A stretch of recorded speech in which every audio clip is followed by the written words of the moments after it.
We are three of us, and we have apologies for absence, which I've had two, but perhaps we can say who the formal apologies are. Yeah, we have apologies from Councillors Hardy, Seymour and Renner Thompson. That's three of us. Three of us are present. We are quorate. Thank you. The minutes of the Northumberland Local Area Council Rights of Way Subcommittee on Wednesday, 25th of August was circulated and needs to be confirmed as a true record. Is that agreed? That's agreed. Thank you. Disclosures of members' interests. Are there any disclosures of members' interests on any item on this agenda? No. We move then on to item 4. And I will hand over now to Alex, who will go through this item with us. The floor is yours, Alex. Thanks very much, Chair. Sorry, do I have to press the button here? Is it? I think you do to speak. Yes, that's correct. Mine's permanently on. Right. Thank you. So this is alleged public footpath number 20 in the parish of Belford. This report was prepared by my colleague John McAlane, who has now retired. So I'm presenting it on his behalf. So basically, I don't have any photos for this one to show you on a slideshow, sadly, because there was a slight misunderstanding between John and myself about, I thought he was providing the photos. He was talking about giving the job to somebody else and then providing them, but either way, nothing actually happened. But anyway, in this report, the committee is asked to give consideration to all of the relevant evidence gathered in support and in rebuttal of a proposal to add to the definitive mapping statement a public footpath from the B6349 road, south of South Lodge, in a general northerly direction to join the C60 road, Cragmill Road, immediately northeast of East Lodge, this is all Belford. So, by way of background, the relevant statutory provisions which apply to adding a public right-of-way to the definitive mapping statement based on 20 years user evidence are sections 53.3b and 53c(1) of the Wildlife and Countryside Act 1981, which require the County Council as surveying authority to modify the definitive mapping statement following the discovery by the authority of evidence which, when considered with all other relevant evidence available to them, shows that a right-of-way which is not shown in the mapping statement subsists or is reasonably alleged to subsist. This application was made by Mr. S. Newman of Belford in July 2019. It's supported by 19 user evidence forms. 16 of the users claim to have used the route for over 20 years. And there's a usergram on page 28, which sort of sets out the summary of the user evidence, and all the user evidence forms themselves are on page 37 to 146 of the report. By way of background, the alleged public footpath crosses two properties in Belford. That's Belford Hall and Home Farm. Belford Hall was restored and converted into private residential apartments that were completed in 1987. The main responses on behalf of Belford Hall and Home Farm are from Stephen Corp and Saul Miller, respectively. Other correspondence from the Cultura Trust, who are the freehold owners of the hall, and John Harris of Belford Hall are also included. And rather than go through all of the landowner evidence in detail, some of which is a bit repetitive, I've summarised that. So basically the summary of the evidence that they've provided is that these are private residences with no public rights of way through the grounds. The gate which connects the two has been locked from the time the restoration programme was completed, according to Mr. Corp, or since 1999, according to Mr. Harris, until 2014. This gate had barbed wire on the top of it and could not easily have been climbed.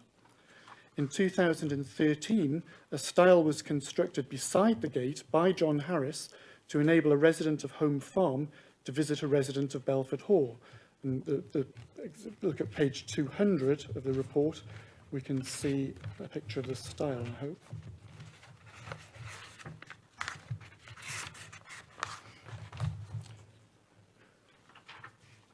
Mr. Corp maintains that a sign saying that the route was not a public right-of-way was erected at this location at that time. And you can see the sign on the right-hand side of that, sort of the gate post between the gate and the stile. And if you go back one page to page 199, you can see the detail of what that sign says. And the key thing there is it says in the middle of it, it is not a public right-of-way. From 2013, some trespassers, this is according to the Hall, from 2013, some trespassers did start to come through. People who were not known to residents of Belford were challenged. From 2017, there were more trespassers, including dog walkers from South Meadows caravan site. Belford Hall has supported Heritage Open Days and other community activities, but they don't believe that allowing people in for some of those events would in any way constitute any kind of encouragement of general public access. Could I ask you, sorry, to explain to members, if it is closed up, is that a means of ensuring that it doesn't become a right-of-way?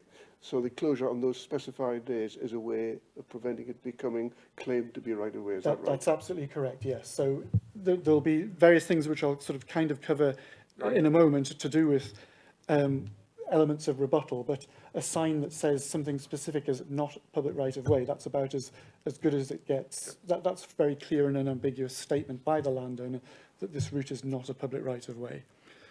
So it doesn't apply retrospectively, but it would apply from the moment that sign was on for as long as it was there.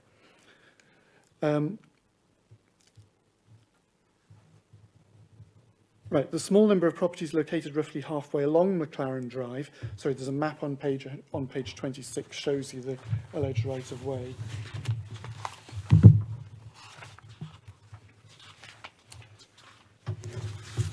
So you'll see a sort of a line of about 4 properties halfway up.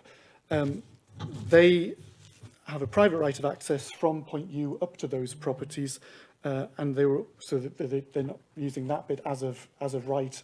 They're using it by right. So it's a different thing.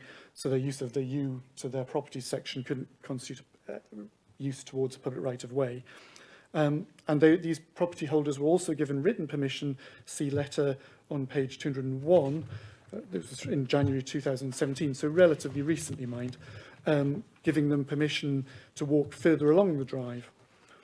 The Hall and the Home Farm assert that the private signs that have been located along the route at intervals, going back some time into the past, they maintain, have always left no room for doubt as to the lack of any public right-of-way. If we look at some of these signs in a bit more detail, one of them you can see on page 177. So this is a small private sign underneath the main Belford Hall sign. This is a very small one and might easily have gone unnoticed. I mean, you could certainly spot it, but anyone saying they didn't notice it, you would have a certain degree of sympathy with that. It's not the most obvious of signs.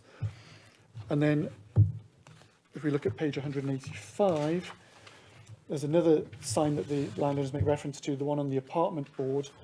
There's a big private sign below that. That's obviously much clearer, but it could be misconstrued that because the sign relates to the residences at the hall itself, it might be a statement that those are private ones, and indeed the estate do make mention of the fact that some of their interaction was to make clear that people were welcome to visit the communal areas of the hall by appointment only, not just to go in there. And the private might be misconstrued as reinforcing that message, as opposed to you cannot use the alleged public right of way. And then in 2017, there was a private grounds sign. I think it's somewhere near page 192. 192 is the good one. There's the sign on page 191, yes, which is it's the one to do with allowing people in by previous arrangement, and it's talking about the communal residence. So this is a bit slightly more ambiguous sign. It's not very clear-cut what people are being told. I mean, it's very clear that they're not meant to be going into the hall itself by prior arrangement, but it doesn't really convey a message that it's not a public right of way. On the other hand, the sign which is there now, which is on page 192, that's a very clear and unambiguous statement about there being no public right of way. I think that was a much more effective sign, I believe, than the previous ones. If this one had been all the way through, this would have been a much clearer statement. Right. So if the date of challenge is taken to be 2019, which is the date that Mr. Newman made his application, what you're trying to do is to establish a right of way. You're looking at, so 20 years of user without challenge, without permission. You'd be counting 20 years back from 2019. And if you do that, there are 16 people who've got more than 20 years of use in. That would normally be considered more than enough to satisfy the reasonably alleged test. None of the user evidence providers have ever indicated they were given permission to use the route, although one person did apparently live at home farm for a period and may have had private rights of access whilst they were living there. And as I sort of already mentioned, 3 people live on McLaren Drive and had private rights south to Point U. None of the user evidence providers have indicated they were ever challenged prior to the new signage being put up in 2019 and the boundary being secured in 2019. And one user evidence provider has acknowledged a private sign on the Belford Hall access in 1985-7, which would be probably the small sign. And another has acknowledged the gate at Belford Hall home farm boundary in 1985 and that it was padlocked in 2019. But broadly speaking, most of the people providing user evidence have apparently been unaware of all of the various challenges to their ability to use the route. If the date of challenge is taken back to be 2013, when the stile was created in the boundary and a sign for saying that it was private access and very unambiguously not a public right of way was erected, we still have 16 people who've used the route for 20 years or more. So again, that would normally still be considered more than enough evidence to support it. The report notes that there's good evidence to suggest that there's been private signs on Home Farm and Belford Hall since 1987, and that the gate between the properties was locked between 1987 and 2014, and indeed had the barbed wire over the top. If 1987 is taken as the date of challenge, then only 5 people have used the route for 20 years. But there are also another 8 people who've used it for lesser periods of time. John's recommendation was that in a village the size of Belford, this wasn't really enough to raise a presumption of dedication. That's the 5 people with 20 years plus 8 more. And I wouldn't necessarily disagree with that conclusion. But this does presuppose that all of Belford Hall and Home Farm rebuttal evidence was correct. Personally, I have no reason to doubt anything they have said. The rebuttal was well constructed, entirely credible and very convincing. If the council was tasked with determining this application on a balance of probabilities, I'd have probably little hesitation in recommending it to you. But the test we need to apply at this stage is the lower level one. Has the footpath been reasonably alleged to exist? And I think this is a much more finely balanced call. And I think you could reasonably determine this either way. Significantly for personal reasons, and if you see the bit of paper I've handed out to you, which is the comments on the draft report, the applicant has indicated that he accepted the contents of the draft report, where obviously John was recommending refusal of his application. So the applicant has said, I am happy with to accept the decision made by the committee and will accept their ruling without any attempted appeal. So partly my concern was that if we threw this recommendation out too readily, threw this application out too readily, and it would be liable to appeal. And I did see a scenario where the inspector appointed by the Secretary of State to determine the appeal would direct us to make an order anyway. But the applicant has basically indicated he will accept the committee's decision and does not intend to appeal. So that kind of may have a bearing otherwise on your sort of decision on the matter. So I think that's sort of more or less it. So then basically what we're left with is John's conclusion on page 24, that in light of the evidence submitted, it appears that there is insufficient evidence to justify that public footpath rights have been reasonably alleged to exist over the claimed route. Thank you. Thank you, Alex. Yes, this is, in some respects, as you're pointing out, not terribly complex, depending what we're being asked to determine. But what we are being asked to determine is actually slightly more finely balanced. So I think before we go into a debate, I'll ask, are there any questions of Alex at this point by members on the evidence and the report in front of us, comprehensive as it is? Yes, Martin. Yes, thank you, Chair. Can I ask about the 20-year period? First, this is the first one of these 20-year evidence kind of ones I've come across. In terms of the 20-year period, does it matter when that period starts and ends? It doesn't, no. So we would normally look at a time, a point of challenge, the most recent challenge there is, and then you would look to see whether you've got 20 years of use in prior to that challenge. So the first obvious date to consider would be the date of the application in January 2019. So you look back from there. There are other obviously options to consider for the challenges, and one of the key ones there would be when that stile and gate were put in and the boundary between the two properties, and the sign was put up saying no public right-of-way. That's a very clear and unambiguous statement that it's not a public right-of-way. So I would certainly be happy taking it back to that point. What we can't be absolutely certain of, the landowners have asserted and given very credible reasons for why they think that was done in around 2013, 2014. I have no reason to dispute any of that. But normally, we have to exercise a certain degree of caution in that, because if we just took everything as read that everyone says, then we would never get anywhere. And if all the landowner had to do was say, oh no, I put up a sign in 2014 saying something, and that would defeat the claim, then no new rights of way would ever get added. So, but it seems credible evidence that it was done around then, and no one seems to be seriously disputing that. And if we take 20 years back from there, there was still a significant body of people, 16 people in fact, who'd used it for 20 years or more, which is still enough.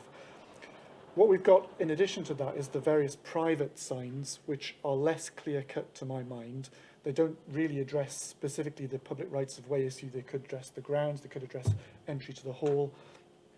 The gate itself seems to be an issue because obviously the stile was put in 2014 to enable two residents to communicate with each other, and that became a gate the following year. But up until that point, there hadn't been any means of getting through, which was why the stile and the gate were put in. So obviously, going back before then, you could still say, well, were people able to get through there? And then difficulty establishing precisely when that gate was blocked off, because Mr. Harris, I think, said 1999 was his, and that's his recollection of when it was. And then Mr. Corp said he thought it was from 1987 when the restoration was complete. And even if you take it right back to 1987, when the restoration was complete and there was a barrier then, you still had kind of 5 people who'd used it for 20 years or more, said they'd used it for 20 years or more, and 8 additional people who'd used it for a lesser period of time. So 13 people who were still using it prior to that. The hall was abandoned. It was derelict ruin, I understand, at that particular point in time. So I'm not sure what the mechanics of the thing, but obviously a lot of people are asserting, these reference providers are asserting that they were able to get through and there was no issue with the matter before then. And it's then, if you say counting 20 years back from then, but that's slightly more difficult to count back from. So it's not, I don't think this is a very straightforward one, I suppose is what I'm saying. And I think you could be, well, it's not an ideal one for you in many ways to start with, although on the face of it, it seems straightforward. But I think this is quite a borderline one. And as I say, if the applicant hadn't been of the opinion that he wasn't going to pursue matters, I would definitely be sort of more cautious about sort of endorsing any recommendation that said we throw this out, because I think basically you would expect an applicant to potentially appeal this and have a very good chance of us being told to make an order. Not a certainty by any means, but a good chance of. But I think the applicant is effectively saying, for whatever reason, he will accept. He accepted John's interim decision, interim recommendation, shall we say, and if the committee go along were to endorse that, he is not going to appeal that decision. So sorry for kind of throwing it back on you in a sense and dodging the issue, but that's where we are with that. It's a judgment call, isn't it? Part of the question, just linked to what you're asking, is we're being asked, is there, in fact the recommendation is that there isn't sufficient evidence, but we're being asked, as there isn't actually clear evidence, which is what you're telling us, how can we make a judgment without wondering whether or not there might or might be? And in the absence of the evidence, are we not in a position where we have to say there isn't enough evidence for us to make that determination? evidence to make the determination. Not that there wasn't any established right of way. But on the other hand, are there 5 people claiming that there were? Yes, so there are 5 people claiming that there were, and the other sort of cautionary thing is, the normally way you would do these, and again, why I'm sort of cautious about endorsing entirely John's recommendation, is that this won't be the only one of these. There used to be a lot of these. These used to be the main bread and butter things that we used to deal with these 20-year user applications. Now, as we get close to the cut-off and the 2026 cut-off to do with historical claims, those are the ones, based on historical documentary evidence, there's the ones that are likely to figure more. Although we do still get some user evidence claims, and we will still get others. So I don't want to sort of start off on entirely the wrong foot and basically giving the impression that we should take the landowner's rebuttal evidence as read, because that is the wrong position. Effectively, what you're meant to do with these ones is accept that there's a mismatch, if you like, between the user evidence provider saying, yes, we've always gone through, no, we've never asked permission, we've never been given permission, we know we've never been challenged, and there's never been any obstruction to us getting through, on the one hand, and then the landowner is saying, no, we challenged XYZ people, and there were gates there, and there were signs there. That's all. That's normal, and where that situation arises, what we are meant to do in determining these applications is look at the evidence in support of the right of way. If it isn't automatically defeated by either being, if the evidence is insufficient, then that's a fail automatically. If there's clear, undisputable evidence from the rebuttal evidence from the landowner, then we can certainly take that into account, and that figures in the determination as well. But where it's kind of open to debate, and it's not proven indisputably that the landowner's evidence is correct, then we have to be more cautious about it. Now, in this particular case, I think the landowner's evidence is entirely credible, and it's almost certainly correct. But it's dangerous to assume, we can't really just assume it is just because they say the signs weren't up at that time. I would urge caution in just taking that as read. They haven't, if they, I don't know, had lots of photographic evidence proving that at a time that it could only have been in 2014 that was done then that's fine. If they had photographic evidence that couldn't be challenged about when the gate was there and it was locked, then that's fine. Or if some of the user evidence providers, more of them, had acknowledged the fact that it was a gate there, then that's something that's kind of corroborated by the opposition, that would count. But because we don't have that, I'm just slightly cautious about taking on at face value what the landowners have said, because that's not, to my mind, the correct process for doing it. We're meant to be more cautious about it and allow for the fact that we might make an order that would expect the landowners to object.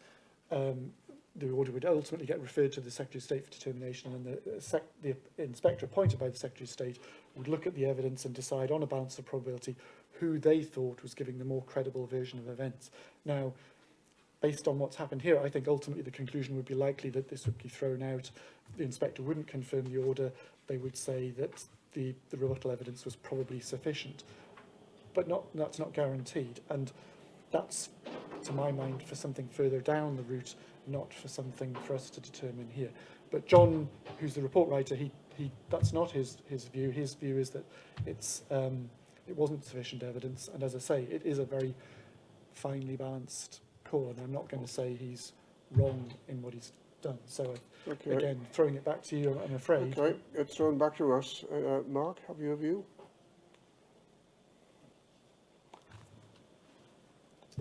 Thanks, Chair. Yep, complicated subject. The 20-year thing is new to me as well. Looking at Belford, there is a number of paths, around the town, around the village that people can use, and whether that adds to the weight of the process or not. But I think I'm happy with the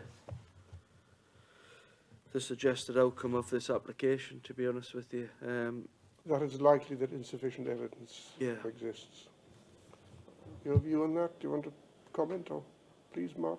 Could I just ask another question? Of course you may, yes. It was with regard to the locking or the not locking of a gate, basically. Obviously, if you lock a gate, it makes it harder to use a route, but doesn't necessarily make it impossible to use a route. So what is the sort of official view of that? Well, again, it's a fairly well-established one. If you just have a gate there, people can open and close the gate. That's not a statement that it's not a right-of-way, because the gate's normally for stock control or defining a boundary, so that's fairly clear-cut. If you're locking a gate, yes, people can climb over it, but then it's the locking of the gate is an act that is fairly clearly established as being something that the landowner is demonstrating that they don't agree it's a right-of-way, because although it may be easy to get over, if you're locking a gate, you're effectively saying it's not a right-of-way, because you wouldn't be able to lock the gate if it was a right-of-way. So, I mean, if you got a ridiculous situation where the gate was literally a foot high or something like that, and you could virtually step over it, then it starts getting arguable. But if it's a gate which you're going to have to actually climb over, then no, a locked gate would be an effective rebuttal. And obviously there was barbed wire, I think, across the top of it as well. Well, certainly according to the landowners, there was barbed wire. So I think that's there. We're not entirely clear on when the locked gate was in position from, because as I say, Mr. Harris, I think, said in his evidence he thought it was 1999. Mr. Corpus said 1987. But even if you take 1987, there's still 5 people who've got 20 years use in and 8 people for a lesser period. So then you're still on a fairly kind of borderline thing.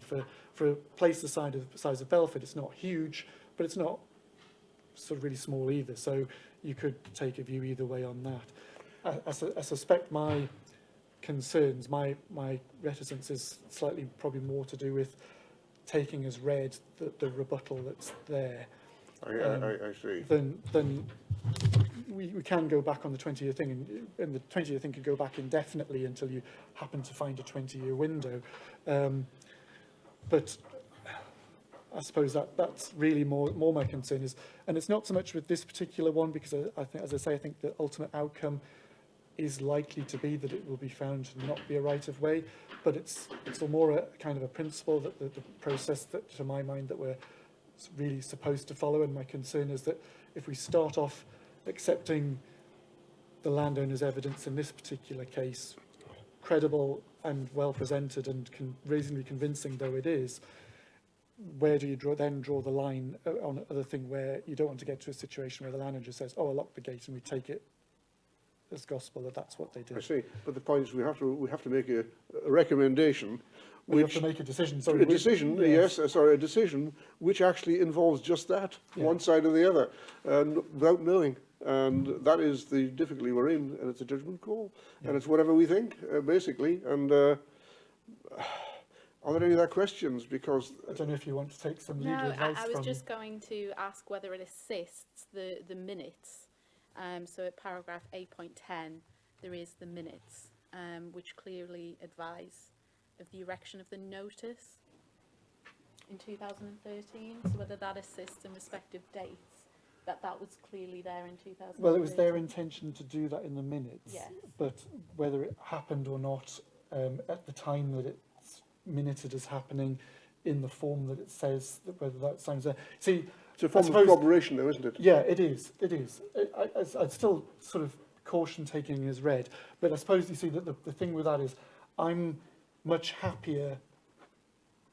I'd still be cautious about taking as read that sign went up in 2013/14, but I'm much happier with that because there's much more corroboration with that. There is the minutes, and I think it's supported by more people. So I'm reasonably happy that did in fact happen at that time. I don't think we can take it for 100% but I'm reasonably happy that it did happen. But even if you take that incidence in being 2013/14, you still have 16 people with 20 years use. So if that is the only one that we're saying we're convinced about, and personally I kind of am, but it's not absolute, we still have enough, 16 people who've got 20 years use in, that's still enough to say that I would expect us to, my recommendation, and I think John's recommendation to you would have been that that's reasonably alleged.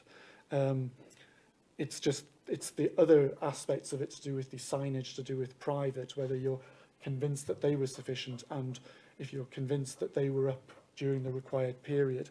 That's the element that I think is more of a grey area. Can I ask a question then, just on that particular point, to the legal officer?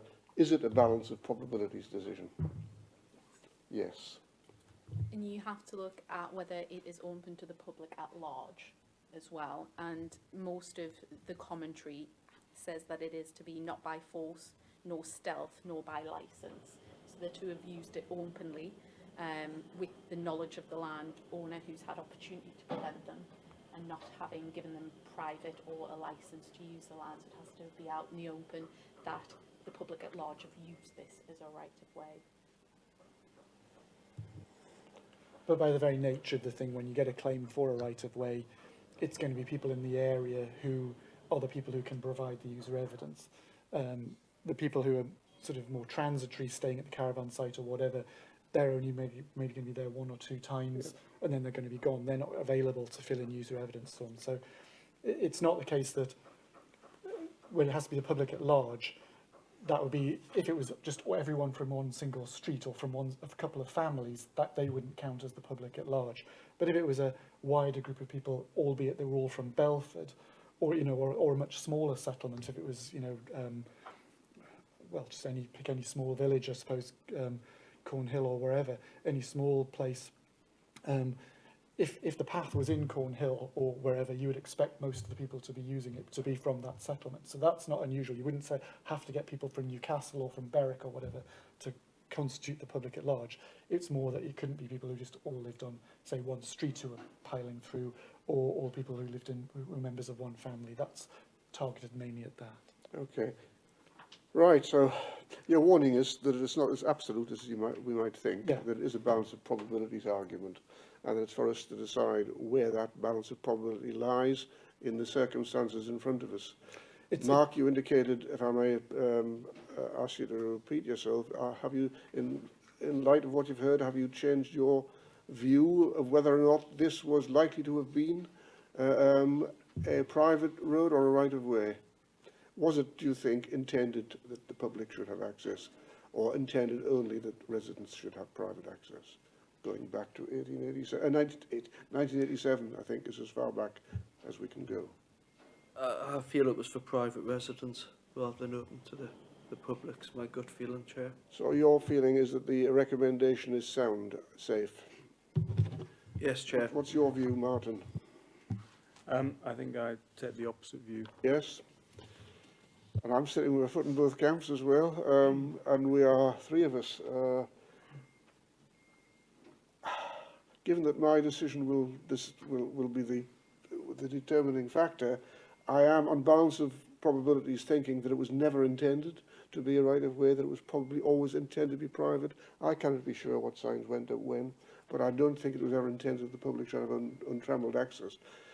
On the balance of probabilities, I'm safe with the recommendation, so I'm going to make that recommendation, which is what it's going to make that's what it's going to be. Is that?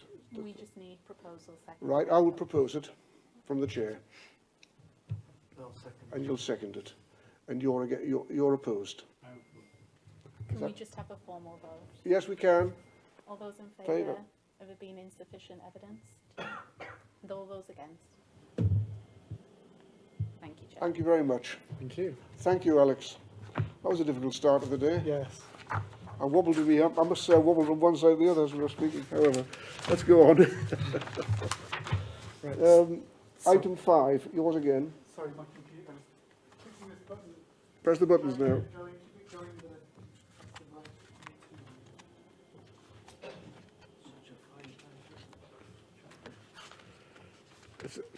It's the balance of probabilities argument that gets me.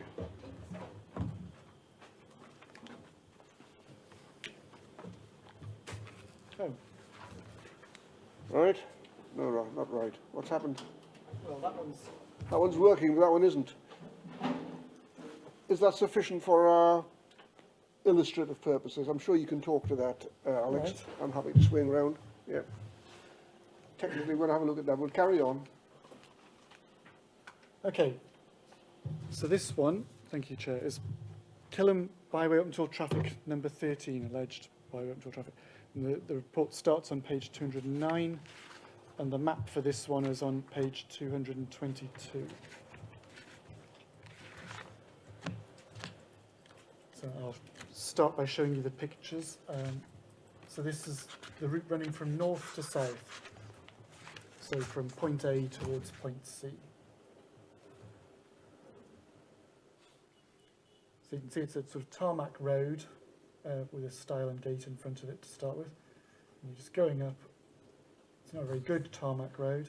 And it leads to the farm, well, the cottage rather, and then it goes around this bend. And then you can see a point where the sort of tarmac ends and it becomes grass. Oh, that's it. So point where this photo is taken is point B, and then you'll see on the plan on page 222, I've annotated afterwards, after the event, an X and a Y. So where this is significant for later, where the tarmac ends and the grass starts is point X. Where point sort of before the gate, you can maybe make out in the distance along the grass bit. So before the gate is at point C, and point Y is a point 5 or 10 metres short of that gate. It becomes significant later on. Right, and sorry, on page 223, that shows you the existing public rights of way network in this area. Right, on the County Council's 1950s and 1960s highway maps and schedules, the U1017 road went from the B6351 road at Killam in a southerly direction for roughly 1.5 miles to stop at Long Now. You can see Long Now in sort of the top right of the map, where the brown line starts. When the definitive map and statement was prepared in the 1950s, footpath 5 was identified from the southern end of the U1017 road at Long Now, and it went south, southerly direction, or general southerly direction, through Thompson's Walls and along to Elsdenburn Shank, where it met footpath 3. In 1959, the College Valley Estates approached Northumberland County Council, applying for a handful of roads over their land to be adopted, and this was one of those routes. The College Valley only owned the ABC section that we're considering today. Sir Alfred Goodson owned the section that runs through Thompson's Walls lands, and he appeared to have become involved and supported the proposal pretty early on. Now, in 1968, Sir Alfred Goodson dedicated public highway rights over the Thompson's Walls section, and the College Valley dedicated public highway rights over the ABC section. The definitive map and statement, though, remained unaltered, and in fact there wasn't really a mechanism for it being altered. Simon and Jennifer Court bought Elsdenburn Shank from the College Valley estate in 1988, and they also own, you can sort of see two of the little V's up from B. That's their land ownership boundary where it crosses the sort of east-west-ish boundary there. And College Valley still own the sort of the big field south of Point A. The Waff family bought Thompson's Walls in 2009, and as the definitive map and statement only showed their section as a footpath at the time, they challenged the public who were driving vehicles up to Elsdenburn Shank and basically blocked it off and stopped people driving through. This dispute led to the matter being considered by the Rights of Way Committee in July 2012. I think an extract of the report is contained in page 260. And the committee concluded that public motor vehicular rights had been shown on a balance of probabilities over the Thompson's Walls section, but not the College Valley estate section. Crucially, whilst Sir Alfred Goodson's dedication document was available, the College Valley one, which is on page 255, you can see there, the Sir Alfred Goodson's was something very, very similar, just covered the Thompson's Walls section. But this College Valley one wasn't available. I'm not really sure, still haven't got to the bottom of why it wasn't available, because I consulted at the time with sort of highway colleagues, and they produced the one for the Thompson's Walls section, and this one wasn't produced, even though I was obviously hoping it was there, and I think at the time I queried, was there not another one, but there wasn't. So I think it was either perhaps misfiled or whatever, but obviously this particular College Valley dedication came to light later. So the fact that the College Valley one wasn't available then led to basically the Thompson's Walls section being included in Definitive Map Modification Order number 23, 2012 as a boat, but not the College Valley bit. So definitive map modification order number 23, 2012 attracted objections. It was submitted to the Secretary of State for determination and a public inquiry followed, and the inspector's decision in June 2015 was that the Thompson's Wall section, so this is the brown bit on page 223, was indeed a byway open to all traffic. Now, determining the effects of the Natural Environment and Rural Communities Act 2006, which is whether the motor vehicular rights were saved or not, was very complicated. I've done that again. Generally, motor vehicular rights are saved if a route is shown on the list of streets as of 2nd of May 2006, but this saving provision only applies if it's not also shown on the definitive map and statement as a footpath, bridleway or restricted byway. And obviously this one was, it was shown as a footpath. Northumberland County Council was aware of this when it made the order, and the problem with all, well, the problem we're aware of with all of our highway dedications is that they're not specific enough. They only say that that it's a highway being dedicated. So again, if I can refer you to page 255, this is typical. So if you look at the wording of the thing, College Valley Estates Limited do hereby declare that we have dedicated to the use of the public as a highway that portion of land at Elston Burn Shank. Now the Thompson's Walls one said exactly the same wording, and nearly all of our dedications use exactly the same or very, very similar wording, which isn't very helpful, because basically the problem is that these dedications, they're not specific enough. They only say highway, and footpaths and bridleways are highways too. Now, we believe that motor vehicular rights have been saved in the Thompson's Walls case because the dedication document unusually made specific provision for a carriageway element. And if you see on the top left of this, the one for College Valley Estates, this was very similar as well, where it says carriageway width 9 to 15 verges and then passing places. So it talks about a specific carriageway width, and that's not normally present on all of the other highway dedications. So we took the view that because it was talking about carriageway, this particular document was specifically dedicating a public vehicular right of way. It couldn't be misconstrued. So that was our position, but the inspector wasn't convinced, and she still said it wasn't expressly vehicular enough for her, though she entirely accepted that the intention was for a vehicular highway dedication. What the inspector at the Killam thing found was that motor vehicular rights had nevertheless been saved because they were over a way that had been created by the construction of a road intended to be used by motor vehicles. And basically this was because the application by the College Valley and Sir Alfred Goodson had been minuted, and the council decision to accept the adoption had been minuted in 1959, and this had been conditional upon the road being made up, i.e. constructed, to a suitable standard. And then the 1968 dedication took place when this had been carried out and accepted.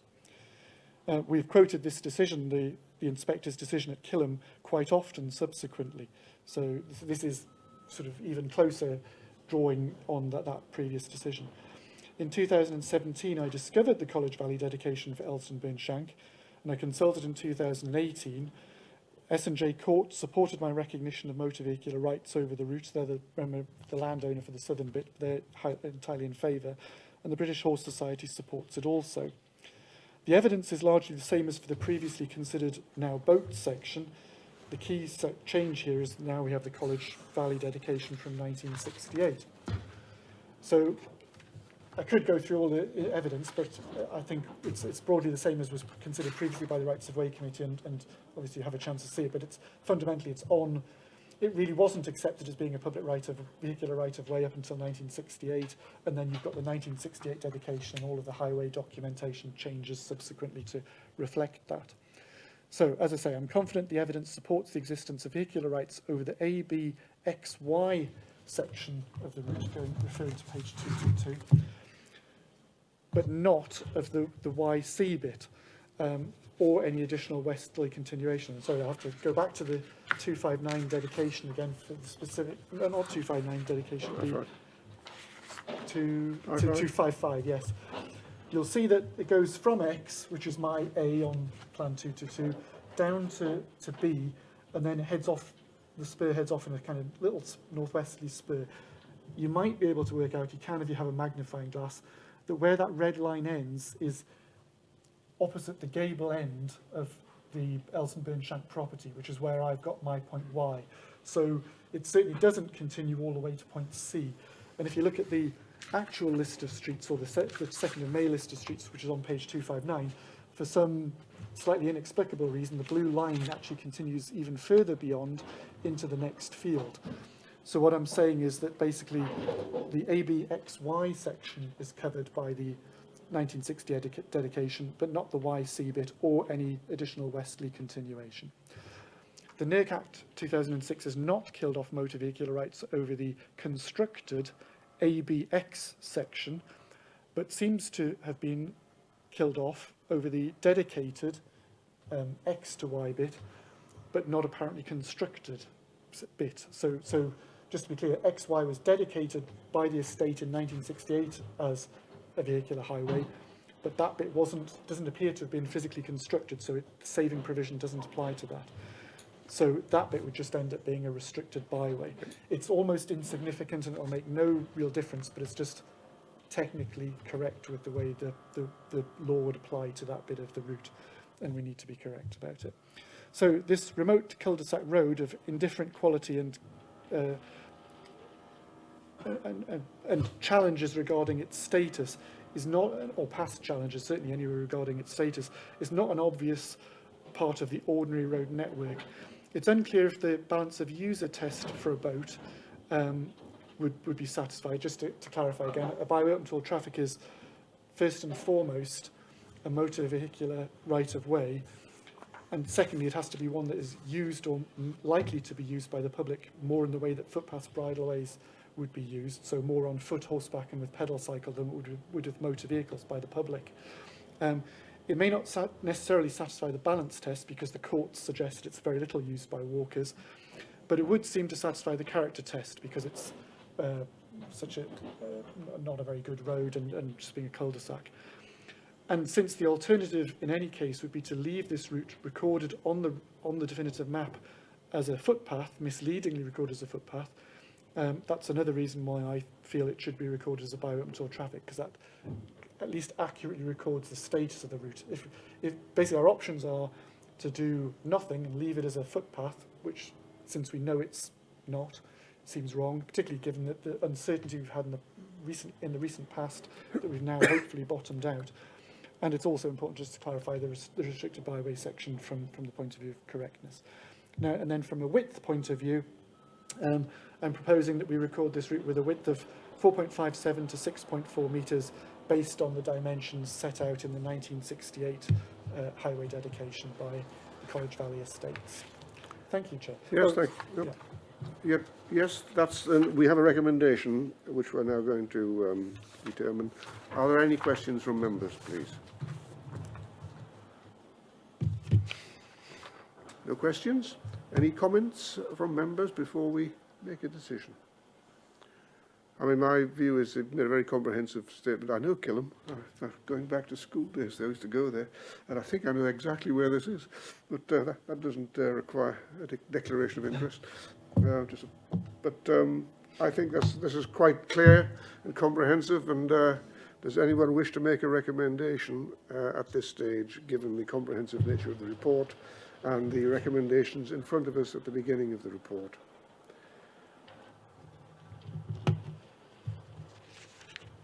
Councillor Swinbank? I would support the recommendation. I think we should support it as it's worded. You wish to propose the recommendation as it stands. And is that seconded? Yes. That's seconded. Thank you. All those in favour? All three. Unanimous. Thank you, Alex. That's very clear. Thank you. Sorry, I've done it again. It's gone off. We're halfway through. And we're now moving on to item 6. I think it's item 6, yes. Once again in Killam. Yep. Now this one is connected with the previous route. Right. You'll see that there's a map on page 313. So it sort of forms a crossroads with the other route, because if you look at the south of point C on the map on page 313, that's Elstonburn Shank. well, I suppose it's not a crossroads, it crosses the T, because where this road crosses it, it crosses over the route. Yeah. Yeah. So, I'll show you this route first on the slides. Oh, that one's gone off now. Ah, we'll have one or the other, right? We'll turn around and look at go right. That one, sorry, it's that one not working this time. That's fine, that one's gone off. Press, carry on, Alex. Yeah, okay. This is clear enough. Can you see that? Can everybody see that? Yes. So this one's running from east to west. So where I'm standing now is on existing bridleway number 6 in Kirknewton, looking at the gate which leads through to existing footpath 4 in Kilham, which is where the alleged bridleway route runs over. So you can sort of see parts of it are fairly obvious on the ground, or just about making it out, and then this bit where it goes across the less obvious, partly was further away from the telly and partly there isn't really a discernible route there. Then you can just make out a sort of cut into the ground where this goes around this hill, sort of a knock in the hill, and it goes down through this wooded valley section where it's less obvious, or at least it's more constrained, over a stile. Less obvious here along the edge of the pasture. And this bit, you can see just about make out a more obvious route here, definitely clearer here. I think this must be a stone-based grass track. Not much use. Less obvious over the next hill, then comes obvious again. Sort of limited, this is relevant to width later, between the stone wall and the sort of embankment on the right-hand side there. And through this cutting between the woodland and the stream, goes round this is a pinch point, which I'll mention later on, rocky outcrop which narrows it down. And then this bit's the sort of farm track at the end. This last bit isn't footpath 4. Footpath 4 is branched off at this point, and this particular bit of the route has no existing recorded status. And that should be it, yeah. Oh, sorry, and then we've got this spur route. So this application related mainly to upgrading an existing footpath to bridleway, the main east-west one, but there was a spur off that towards the byway at Thompson's Walls. So I'll just quickly show you that. So this is running from south to north. So it's along quite a marked track along the headland. Fairly obvious. And then it just joins. You can just see the byway that I talked about. The existing byway is the sort of tarmac road, which you can kind of see towards the top of the map, and this track comes in and joins that. So that's that one. Good. Thank you. Right. So anyway, the purpose of this report is to consider all the relevant evidence gathered in support and in rebuttal of the existence of public bridleway / vehicular rights over a route from the C33 road at the Scottish border, north of Yetholm Mains, in a general easterly direction, although I've just given you the route going the other way, to the western end of existing public bridleway number 6 in the parish of Kirknewton, south of Longnow Hill, and also over a short spur between this route and the existing byway up to traffic number 13 southwest of Thompson's Walls. This application for a bridleway was made by Ted Little of Hexham in December 2018 based on documentary evidence. Accompanying the application was a very detailed analysis of that evidence. Although the application is for bridleway, we must consider all the available evidence and examine whether higher rights might exist. We carried out a consultation in January 2021. Womble Bond Dickinson initially responded for the landowner, but no further follow-up was made from them. British Horse Society responded in support of the bridleway rights. From the site investigation and the photographs, you can see that some sections of the route are very apparent on the ground, owing to the contours of the ground, or recently, probably mainly farm traffic. Other sections are far less obvious. The route and the spur are not shown on Armstrong's map of 1769, or Fryer's of 1820, or Carey's of 1827, but the western section does appear to be represented on Greenwood's map of 1828, and we can see those maps on 349 to 352 of the report. But as I say, there's not an awful lot to see because, with the exception of Greenwood's, they're not showing anything. On the 1800 plan of Thompson's Walls estate supplied by the applicant, and we can see that on page 327,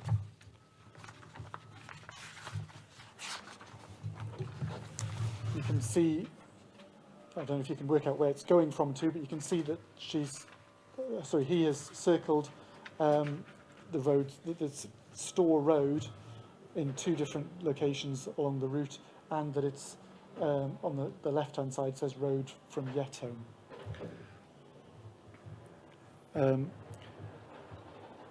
The West Newton Tithe Award from 1848, also supplied by the applicant, that's on page 330.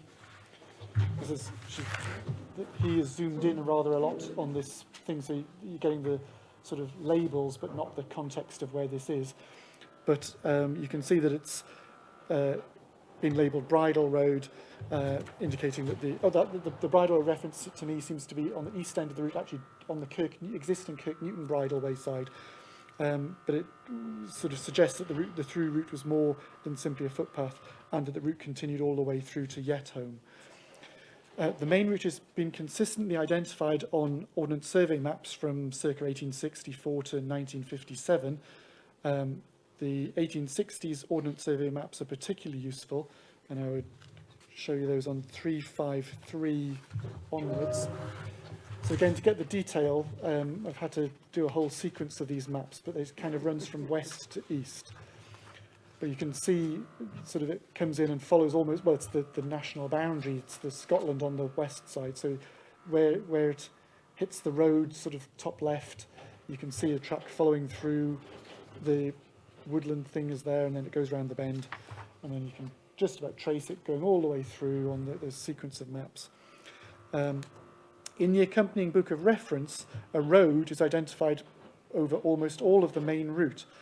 Unfortunately, for the most part, the references, you see, some of them you can just about make out on these fields. It might say, like a reference to, on, like for example, page 254, the route that the field, that the plot of land, the parcel of land that the route goes through, you can see just about make out 212, and then the next one is 213. So there's an accompanying book of reference produced by the Ordnance Survey that you can examine, and I've included those also there on, it's black so you can't read it, 363 to 367. So you can, and I've highlighted the relevant sort of things. So you can see that the road is referenced there. Unfortunately, because it's included with other land uses, it generally says arable road and stream, or arable rough pasture and road. So it isn't specific whether the road was a public one or a private one. The exception to this is the easterly continuation of the route on the existing bridleway in Kirk Newton. And if you look on page, well, a Kirk Newton one, Township of West Newton, but then if you turn over, yes, Township of West Newton, near the top of the page, That's 366. 366. If you can work out which one that is. Reading from in the black. Yes. Oh, 32 of the actual book itself. Right. You'll see the very top one, number Oh, I see 41, that, the parcel 32 reference above is public road. So that's not the alleged route, that's its continuation along existing bridleway number 6 in Kirk Newton. But that's indicating, again, that's an indication of status. Now, the Ordnance Survey, it isn't a statement, it isn't an absolute statement about the rights that exist. It's very much a survey of what physically existed at the time. But this is the impression that the surveyor had of what the status of the route was based on its condition and casual inquiry. On page 253, the track at the western end of the alleged bridleway route is identified as being 20 feet wide. You can, yeah, still might struggle to make this out. There's some text running along the route of the thing, and if you've got a magnifying glass with you, you'll be able to work it out. But you have to take it from me, I'm afraid. It says 20 feet wide,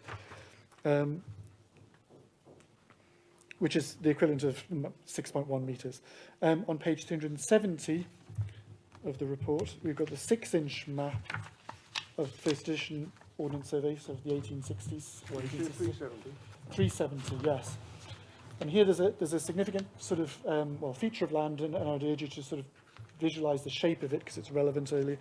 You can see an area of undivided moor, sort of middle right of the plan, and that's sort of a funny sort of, well, you can sort of see the shape, almost like star shape kind of. crude star shape of land. Along the top edge of that star shape of land, the undivided moor, is a reference CR in 2 different locations. Now, the CR, what that means is centre of road, and that means the boundary of the undivided moor runs along the centre of the road. Obviously, again, that indicates, and the claimed route, it runs along that same route. So where the undivided moor ends, that's the existing parish boundary between Kilham and Kirknewton. So that's the eastern end of our alleged route that we're considering today. In the boundary remarks book supplied by the applicant 331 to 336, and sorry, these have come out a bit faintly on the copies here.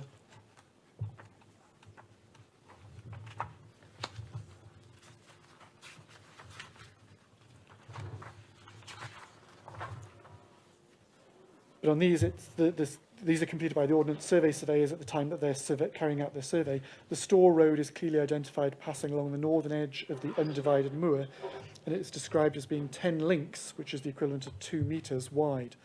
The surveyors also noted that there was a discrepancy between the tithe plans and the estate plans for Elsdon Burn in relation to the location of the Store Road and the stream, and their inquiries of the local mearsmen. The mearsmen were local people charged with defining and maintaining the boundaries of the parishes.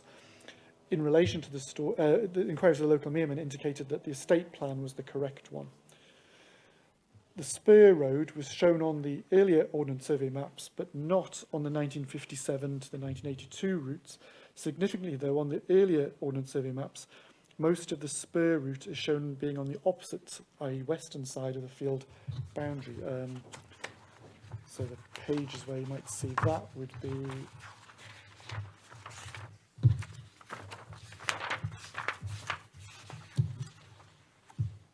so say 380, which is the 1924 to 25 map. So you can see, we can get Elsdon Burn Shank, which is sort of bottom of the map, and if you go north of there, you'll meet our main route, which is the track which runs east-west, and the spur route is the one that sort of runs off it in the northeasterly direction towards Thompson's Walls. Now you can see there that the boundary line that exists there is the same as the one that's there now, but the track there is shown here is on the west, most of it. The northern end isn't, it's on the east side, but the most of the bulk of the track is shown on the western side of the boundary. But when I showed you the pictures before, and the claimed route, the spur route is shown being on the eastern side, but clearly it wasn't on the Ordnance Survey map. So the same sort of configuration is shown on earlier Ordnance Survey maps as well. The single most significant piece of evidence, however, is the West Newton Common Enclosure Award of 1866, or specifically its plan, which is on page 372. Now again, it's difficult to get context with this, but you can see the same shape there is exactly the same as the one of the undivided moor shown on the Ordnance Survey plan that I was drawing your attention to before. And it's not too surprising with that, because you'll also notice that this enclosure board was 1866 and the Ordnance Survey map was also 1866, so they're very much contemporary. Now, I've only seen the award plan. The award itself is proving much harder to track down. There isn't, for example, a copy of it at Woodhorn Archives. But nevertheless, you probably might struggle to make it out. If you look at the western side of this plot of land, there are 2 references sort of floating in the almost middle of the enclosure. They say ancient public road. To say it twice. So once in the bottom rung of the spar, and once where it crosses over the sort of horizontal strip of land. So they both say ancient public road. Now that runs through the undivided common, and then at the northern boundary of the common it connects with our east-west alleged bridleway route, the Store Road. So the ancient public road presumably came up from the south, hit our east-west route, and then would continue in both directions along that. It seems likely that public use of this route was already in decline when the first Ordnance Survey maps were being prepared. By the time the definitive map was being produced in the 1950s, use had probably declined much further, and this would explain the not uncommon scenario where one parish, here Kirknewton, identifies a route as a public bridleway, whilst its neighbour, in this case Killam, identifies the continuation as a footpath. This state of affairs seems to have gone unchallenged and unchanged through the draft and provisional map stages, so that the bridleway footpath mismatched continued onto the original definitive map and persists to this day. It's not impossible for a bridleway to stop at a parish boundary and continue beyond just as a footpath, but this would be unlikely. We would expect the status on both sides of the boundary to be uniform. But if one parish has made a mistake, how do you determine which one it was? Perhaps the mistake was on the Kirk Newton side, identifying their bit as a bridleway. As mentioned earlier, where a bridleway becomes a footpath at a parish boundary, it's often difficult, if not impossible, to determine what the correct uniform status should be. In this case, the evidence seems to suggest that Killam got it wrong, just recording their side as a footpath. But it also seems to be the case that Kirk Newton under-recorded their side too, and that the whole route from West Newton through to the C33 road at the Scottish border was actually an old public road. Although the route may be a vehicular public right-of-way, none of the saving provisions in the Natural Environment and Rural Communities Act 2006 would appear to apply, so motor vehicular rights would have been extinguished, leaving just a restricted byway. Although the spur route appears to be a sensible and maybe desirable shortcut, there is much less evidence in support of it, and the Ordnance Survey map suggests that most of this route was actually on the other side of the field boundary. Even applying the lower reasonably alleged test, the evidence in support of bridleway rights for this section I don't think it's been demonstrated. The width for the main route is very variable. Most of the route now and historically was unenclosed. Proposed to record the previously enclosed western end that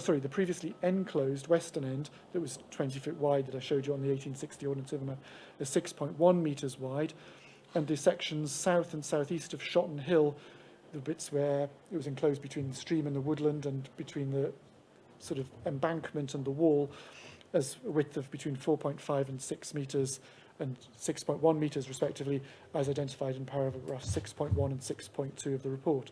And to record all of the open land, or the stuff that was historically open, be recorded with our standard default 5 metre width. So, thank you, Chair. Right, thank you, very comprehensive. Thank you, Alex, very comprehensive. So at page 295 we have the recommendations. Are there any questions of Alex from members, please? No? I think that was very clear. I was very interested to note that the Battle of Chevy Chase wasn't far away. Oh, right. And Flodden either, but No. Chevy Chase, I hadn't known that. That was an interesting observation for one of those ancient maps. However, can we have, therefore, a recommendation, please, from the floor? Unless there are any comments to make other than questions. I'm prepared to move the recommendations from the chair, as shown. Is that seconded? That's seconded by Councillor Swinbank. Is that agreed, Councillor Mather? Yes, Chair, that's agreed. Thank you. Can we? Everybody is voting unanimously for the recommendation that it's recorded Yes. A, E, C, B as a restricted byway. Absolutely, as recorded. That's unanimous. Thank you. Thank you, Alex. Thank you. The last item on the agenda, I think it is, item 7, So this starts on page 401, and 101, the map is on page 412. Hopefully I'll get through this one quite quickly when I get the computer. all yours.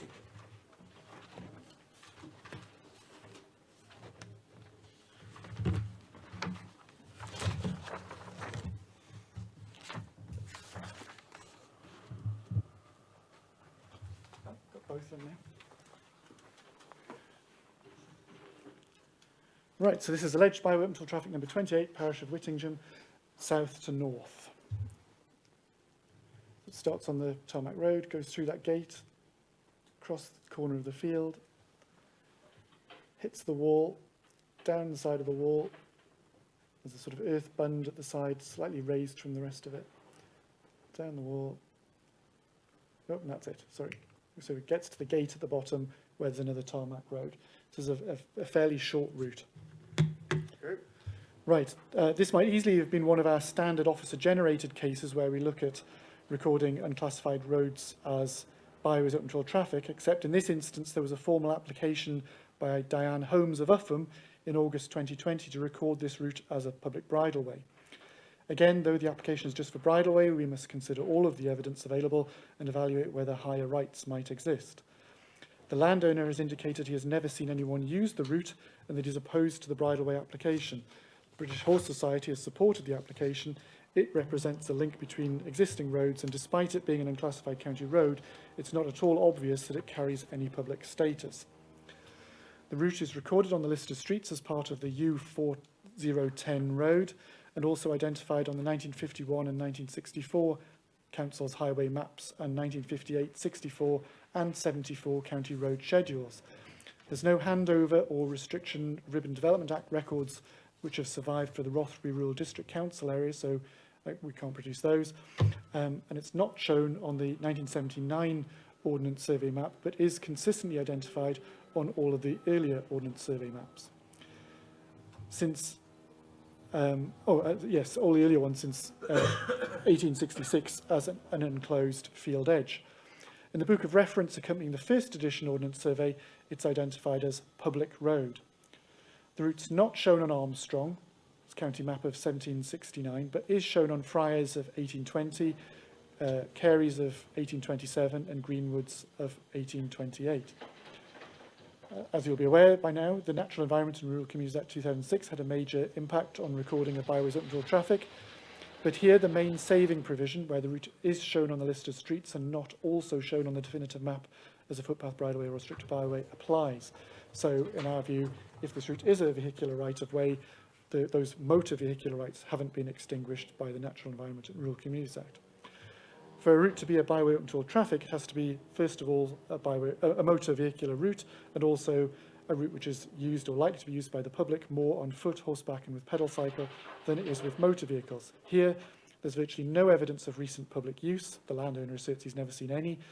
And based on the character of the route, basically just a grassy field, I feel it would easily seem to satisfy the test for being recorded as a byway open to all traffic. The width, this has been, from a point of view of width, this has consistently been shown as an unenclosed track on the Ordnance Survey maps. So we would propose to record it with a standard default width of 5 metres, which is wide enough for 2 vehicles travelling in opposite directions to pass each other. And I think that's about it, really. Yes. That's straightforward. I see Lord Ravensworth doesn't agree. Yeah, he's the landowner who doesn't agree. He's never seen anyone using the route. But which isn't a reason to refuse it. No. Okay, thank you. Are there any questions from the floor, please? Yes, Councillor Mather. Chair, can I ask, looking by the photos, it obviously hasn't been used a lot, if any. If we open this to a byway open to all traffic and it starts to get used and damage is caused and vehicles get stuck, where does that leave us, just to clarify that, if it's not hard standing as a byway? Well, we're already responsible for it because it's on the list of streets. Right. If you look at, in fact, the very back page of the whole report, which is, in my case is coming off. Mine too. The blue line in the sort of middle, the short north-south one between Eslington High Hill and West Lodge. That blue line is the southern end of the U4010 road. So we already acknowledge we have a maintenance liability for that route. Now, obviously, if you go back far enough, none of the routes would have had tarmac surfaces, and then over time, gradually the road network, the important bits of it were increasingly more and more tarmacked, and then the bits that either were fallen into disuse or were little used, they're the ones that we've never surfaced. And there are a lot of UCRs, you'll probably be aware of them nearer where you are, that haven't got any kind of surface on them. And this is just kind of one of those. If it received a lot of use and was getting badly damaged and it was unsustainable, just the same as we are now, we would still be potentially liable for work to the surface of the route if it's by the public as opposed to the landowner doing it with farm vehicles. But that's the same kind of now as it would be anyway. Right, so you're basically saying nothing's changed. So yeah, we have no plans to do any work on the route, but we've got an application in to record it as a bridleway because it's not obviously public, but the evidence indicates it's just part of the ordinary road network. Well, it's not part of the ordinary road network in the sense that you wouldn't think. It's a part of the vehicular highway network. We've acknowledged since sort of the 1950s, that it was a maintainable public highway. We can't sort of duck that. We're still responsible now. So what this process involves is nailing down and sorting out the status of the route, clarifying precisely what public rights exist over it. Okay, thank you. But ultimately, we're responsible now, and we, as a highway authority, and we'll continue to be responsible moving forward. The only difference might have been that if we'd found, if the evidence hadn't supported the existence of this being a vehicular right-of-way, if the conclusion had been that it was just a bridleway or a footpath, then our responsibility would be less than, and obviously motor vehicles wouldn't be allowed to use it, but our responsibility would be less. And if it was found to be not a public right-of-way at all, then obviously we'd have no responsibility for it, and it would come off the list of streets. But obviously the evidence is to the contrary. The evidence is fairly clear that it's certainly that the vehicular rights have been reasonably alleged to exist over the route. Any Just questions, to Martin? add, with Sorry. boats, obviously, it's not that it'll be predominantly used by Yeah. vehicles. It'll be predominantly used by foot, horse. I don't think cycles would go along there. And it can be used by motor vehicles, but it's not the main use. Thank you. Any questions, Martin? Is there a recommendation? Should I, there's only three of us, should I recommend from the chair? Well, I will recommend from the chair that we accept and confirm the recommendation as shown on page 401, which we've been through. That's